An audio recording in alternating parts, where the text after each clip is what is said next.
Good morning, good afternoon, good evening, depending on when you are listening to this week's edition of the League of Legends and Jesse Week 2 preview. Taking a look at the main page here, see we had some additions, we had some trades, we had our commissioner overspending substantially for Jameis Winston based on matchups in weeks 14 and 16. Maybe looking a little too far ahead there, but wanted to make sure I got him. But sometimes some of these bids, they make some of us look foolish, and others we don't bid enough. So you notice not a ton out there this week as far as pickups go. Had some people adding some defenses. Tyler, or it seems Trampus here, actually got very good value picking up the Ravens defense against, I believe, Cleveland this week for only $1. That's surprised more weren't in on that. And you see some other moves there. Gray decided to double up on the Packers with Devonta Adams to put with Aaron Rodgers, and we'll see how those pickups go this week. Last week, my predictions were solid. My lock of the week and upset of the week in Patrick to be welcomed into the league by defeating Jesse was incorrect. So Patrick, thanks for nothing there. We'll go through them again this week and see what we think. I've actually made some notes and done some preparation today. But before we get into the podcast, I want to make sure that we do reference and mention our sponsors, which is a law firm, the Tesler, Adler, and Whalen lawyers of the Noblesville area. If you have any issues legally and you need out of trouble, they will take care of you, as well as provide you with a copious amount of their pens as writing utensils. I do not have one with me today, but generally I do. Believe I left all of them at my home. Here we have Simply Simple Victory, Tyler's team. He took a tough loss last week. I believe he lost to Adam Brandt on Big Ben Roethlisberger's big game, pushed Adam over Ty, and then Tyler had some issues with Theodore Gurley just not being himself. This week he's up against Seattle. Also, those of you who noticed, Todd Gurley did not play a lot on third down, so maybe if that's something going forward, that could bother Tyler a little bit. Also, just my daughter picked my avatar here. Some interesting things to kind of think about. We have Des Bryant in a situation where last week the Washington football team decided not to put Josh Norman on Antonio Brown. So maybe if that's something, they're going to leave him on one side of the field. Perhaps Des can be better utilized. Jason Witten with a big game last week for Tyler. I believe he had 7 catches. Basically what my team comes down to at this point until there's some more clarity. I have 2 studs, and Antonio Brown and David Johnson, and I pray for their health. Both of us here, you notice, are just sticking with our elite defenses rather than streaming. Maybe not excellent matchups, but that's what we both decided to go with here. So certainly an interesting matchup. Once again, Tyler has the Brandon Cooks, Drew Brees stack, and pretty good matchup with the Giants. Maybe their defense is a little improved as well. He's covering me a bit with Abdullah and Stafford. So certainly an interesting matchup. As I have done the last several episodes, I will not predict that matchup since I am, in fact, a part of it. This is a big one. I'm really excited for this matchup. A lot of things go into Trampus against Jesse, not only in that they are fraternity brothers and then aspire to be truthful, honest, and have integrity, or whatever the creed of the Sigma Nu fraternity is, but there's a lot going on here. Because those of you who have not noticed, Jesse has pretty much traded his entire team at this point, or half of it at this point in the season, 2 specifically, Melvin Gordon and Julio Jones. And what we have here is a classic revenge situation where they were cast away before the season even began by their owner, someone who used to put faith in them, in Jesse. And also, one thing here, he did draft DeMarco Murray, who went off last week. He did a flippy flop into the end zone, among other things. Going up against Detroit, that's a good matchup. Can DeMarco Murray stay healthy? Will be crucial for Jesse. My prediction really is that Gary Barnidge will need to have more than 0 catches in this game to give Jesse points. I think that will be important. One thing here as well with Jarvis Landry, I think he sucks, but Jesse acquired him this week from Jason. Notice he's coming off a big 59-yard game last week. But Jesse's going to give Landry a go here. You know, the biggest thing with Trampus's team is he's locked in here with C.J. Anderson against the Indianapolis Colts. I just really wanted C.J. Anderson in the draft. He was a guy I thought could slide to the end of the second round, perhaps, and Trampus jumped on him, and I just had a feeling he was going to have a big year, and he might have a monster year. So taking a look at this one, because I want to put myself in a position where I miss at least one of my 5 picks, those being my sleeper boom stud, lock upset, and statement of the week. I'm going to take Jesse's team to defeat Trampus as the upset of the week. That's my pick here. So congratulations, Jesse, on a chance to upset Trampus's team. That frankly is just far, far, far superior to your team, Jesse, especially this week with the matchups that he does have. Here we have Adam Brandt's team against Pat's team.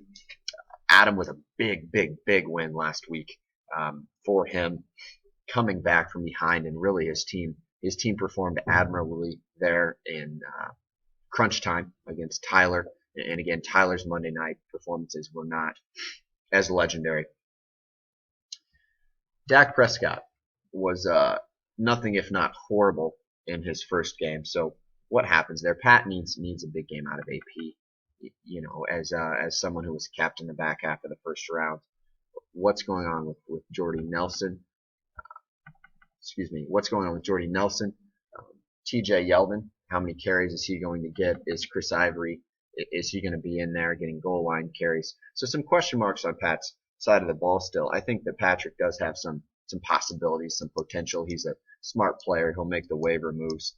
I just think looking at this matchup, you have Adam Brandt with some truly elite matchups. Cincinnati on the surface seems like a pretty good defense, but at home, Pittsburgh, the way they played last week without some of their best players, frankly, who are still injured, I think this is a week that maybe Elliott can break one. But among other things, I mean, just look at these matchups. Aside from maybe Kelce against Houston, but I'm not afraid of that with Travis Kelce, the way he's being targeted. And then you have just 2, we call these home runs. Man, the Colts just look bad. And then you have the Seahawks defense against the Rams, who failed to score against that dreaded 49ers team.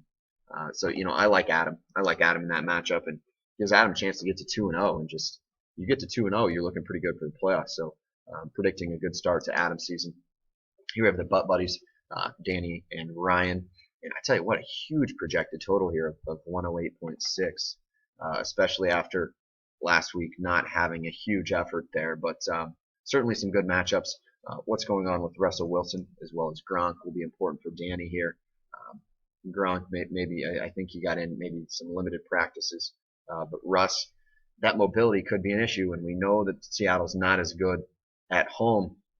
I almost want to take a shot here and say I think the Rams can maybe be competitive if and I know that's crazy. They just lost by 28 to the Niners, but Seattle's a different team away from home, and some running back questions regarding health and some things of that nature, and Russ is a little banged up, so that could be kind of an interesting game. Eric Decker is he's the man. Eric Decker continues to just score every week. It's truly incredible what he's able to do there. It's a big week for Adam's team, for Adam Foster's team, led here by Derek Carr. Certainly, I think this is a week where Allen Robinson has a bounce-back game. I thought about trying to trade for him this week. Allen Robinson had 15 targets in week 1 and just didn't do much with them. You see there 7.2 points. But this is a big, big week for Adam. You just look at the averages. His team underproduced substantially, specifically here with Devonta Freeman. What's the timeshare? What's the workload look like there? And I tell you, my stud of the week, and the reason I'm going to pick Danny's team is I'm taking Amari Cooper this week as my stud of the week. This is a guy who doesn't need to get into the end zone to have fantasy value. A guy who I regret not picking in the second round. I went with Demaryius Thomas, who was already injured with his hip. I think Amari gets in the end zone at least once, if not twice in this game, and has another big yardage game. So I'm going with Amari Cooper as my stud of the week. And once again, Amari's not generally a big touchdown guy, but I think he has a big week this week. You have my brother's team, Rogers Hales, Vic against Hale Rogers. Luke, if you have not noticed, is trolling hard this year. He's done a strong job thus far. I think he's changed his team name 5 times thus far this season. Tell you what, D'Angelo Williams is just. Some people question whether Luke should keep him, but even if it's only 3 games of getting you 30, knowing that Le'Veon Bell is a guy who gets injured, seemed like a pretty good pick there for him. Last week, the defensive game plan was to take Jordan Reed out of the game. The Pittsburgh Steelers forced them to throw outside to some of those smaller receivers, and they took Jordan Reed away. But I don't think that's a strategy that will be continued. Tell you what, Gray, once again this season, he's already banged up. He's missing a couple key pieces, and he texted me a little bit this week, just a little down on his team.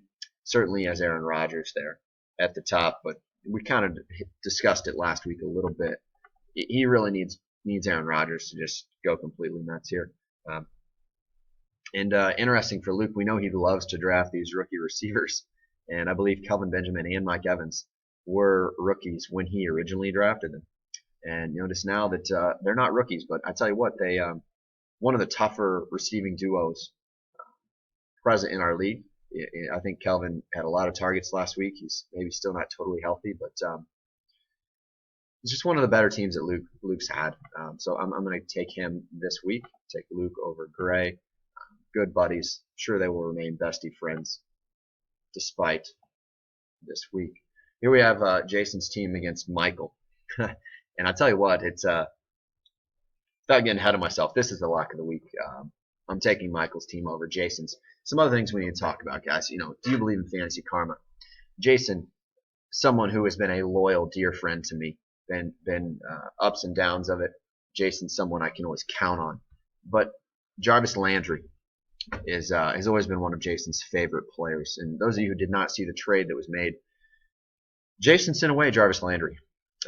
He sent away Jarvis Landry, and he sent away Christian Michael for Spencer Ware and the handcuff to Doug Martin, sort of, if that's what you consider Charles Sims. And there's something to be said for loyalty. Okay, so, do the players on a team know that that guy running that squad actually cares about them? And what Jason proved this week is that he does not.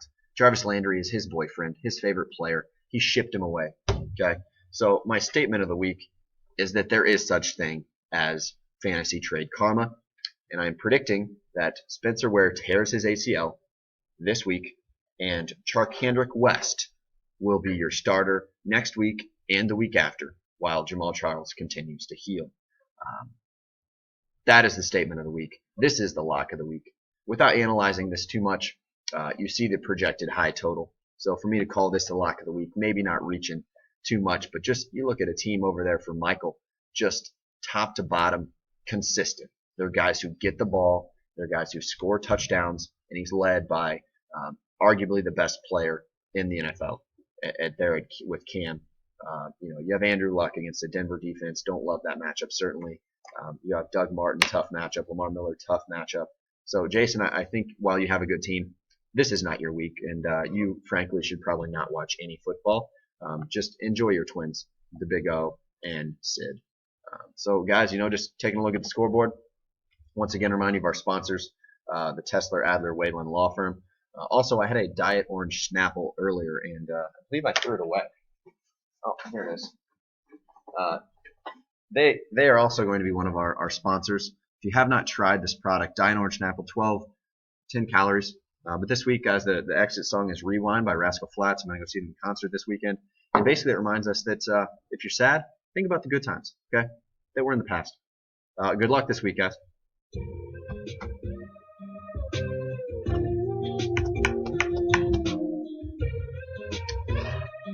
I did not name a sleeper boom of the week. Let me pick somebody on Michael's team. In this preview, will destroy Jason. Oh, Rashad Jennings. 2 touchdowns, 105 total yards.